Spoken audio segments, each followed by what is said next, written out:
Friends, मैं हूं आपके साथ नम्रता। बॉलीवुड और राजनीतिक पार्टियों का काफी गहरा संबंध है। ऐसे कई बॉलीवुड सितारे हैं जिन्होंने राजनीति में भी अपना हाथ आजमाया, तो कई ऐसे पॉलिटिशियंस हैं जिनके बच्चों ने बॉलीवुड में नाम कमाया। चलिए आज आपको इन्हीं फिल्मी सितारों के बारे में बताते हैं जो राजनीतिक परिवारों से आते हैं। रितेश देशमुख। बॉलीवुड अभिनेता रितेश देशमुख कई मल्टी स्टारर सुपरहिट फिल्मों का हिस्सा रहे हैं। रितेश के करोड़ों फैंस हैं, लेकिन क्या आप जानते हैं कि रितेश एक राजनीतिक परिवार से संबंध रखते हैं। रितेश के पिता विलासराव देशमुख महाराष्ट्र के 2 बार मुख्यमंत्री रह चुके हैं।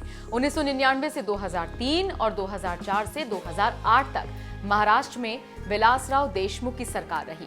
विलासराव देशमुख केंद्रीय मंत्री भी रहे। अभिषेक बच्चन। बॉलीवुड एक्टर अभिषेक बच्चन भी राजनीतिक परिवार से ही ताल्लुकात रखते हैं। अभिषेक की मां और वेटरन अदाकारा जया बच्चन राज्यसभा सांसद हैं। जया बच्चन अपनी जिंदगी में एक बेहतरीन अभिनेत्री, पत्नी और एक मां का किरदार निभाती आई हैं। राजनीति में आने के बाद भी वो काफी एक्टिव हैं। किसी भी मुद्दे पर बेबाकी से अपनी राय रखती हैं।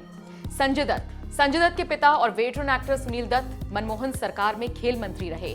संजय दत्त की बहन प्रिया दत्त भी पूर्व सांसद रह चुकी हैं। राजनीति में हाथ नहीं आजमाया, संजय ने फिल्मों में ही अपने करियर को नई ऊंचाइयों पर पहुंचाया। सोनाक्षी सिन्हा। बॉलीवुड की रज्जो और दबंग से इंडस्ट्री में डेब्यू करने वाली सोनाक्षी सिन्हा शत्रुघ्न सिन्हा की बेटी हैं। शत्रुघ्न सिन्हा राजनीति में बेहद सक्रिय हैं। शत्रुघ्न मुखर होकर हर मुद्दे पर अपनी राय रखते हैं। 1991 में शत्रुघ्न सिन्हा ने राजेश खन्ना के ऑपोजिट इलेक्शन लड़े थे, लेकिन वो हार गए थे। 2009 में शेखर सुमन को बिहार की पटना साहिब सीट से हराकर उन्होंने चुनाव जीता था। ईशा देओल। बॉलीवुड अभिनेत्री ईशा देओल ड्रीम गर्ल हेमा मालिनी की बेटी हैं। हेमा ने फिल्मी जगत में पूरा एक दौर अपने नाम किया और उसके बाद वो राजनीति में सक्रिय हो गई। हेमा राज्यसभा सांसद हैं। 1999 में लोकसभा इलेक्शंस के दौरान हेमा ने विनोद खन्ना के लिए कैंपेनिंग की थी। उसी दौरान उन्होंने भी राजनीति में कदम रख दिया था। 2004 में हेमा ने बीजेपी ज्वाइन की थी। फिलहाल वो मथुरा से सांसद हैं। अक्षय खन्ना। अक्षय खन्ना के पिता विनोद खन्ना ने 1997 में बीजेपी का दामन थामा था। 1998 से लेकर 2009 तक और 2014 से 17 तक विनोद खन्ना पंजाब के गुरदासपुर सीट से सांसद रहे थे। प्रतीक बब्बर।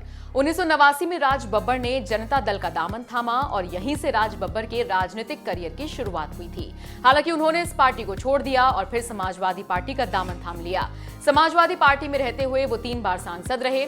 साल 2008 में राज बब्बर ने कांग्रेस ज्वाइन कर ली और डिंपल यादव को हराकर सांसद बने। साल 2014 इलेक्शंस में उन्होंने गाजियाबाद से चुनाव लड़ा, लेकिन जनरल वीके सिंह से हार गए। ट्विंकल खन्ना। राजेश खन्ना की बेटी ट्विंकल खन्ना भी राजनीतिक परिवार से ही आती हैं। फिल्मी जगत में अपना नाम कमाने के बाद राजेश खन्ना ने 90 के दौर में राजनीति में एंट्री की। नई दिल्ली से कांग्रेस के टिकट पर राजेश खन्ना ने चुनाव लड़ा, हालांकि बाद में उन्होंने कांग्रेस का साथ छोड़ दिया। सनी देओल। बॉबी देओल। सनी देओल के पिता धर्मेंद्र फिल्मों में तो काफी सक्रिय रहे ही, साथ ही उनका राजनीतिक करियर भी काफी चर्चाओं में रहा। धर्मेंद्र ने बीजेपी का हाथ थामा और बीकानेर सीट से सांसद बन गए थे। धर्मेंद्र के बाद सनी देओल भी पिता के नक्शे कदम पर चले और अब सनी देओल भी बीजेपी की तरफ से पंजाब की गुरदासपुर सीट से सांसद हैं। नेहा शर्मा।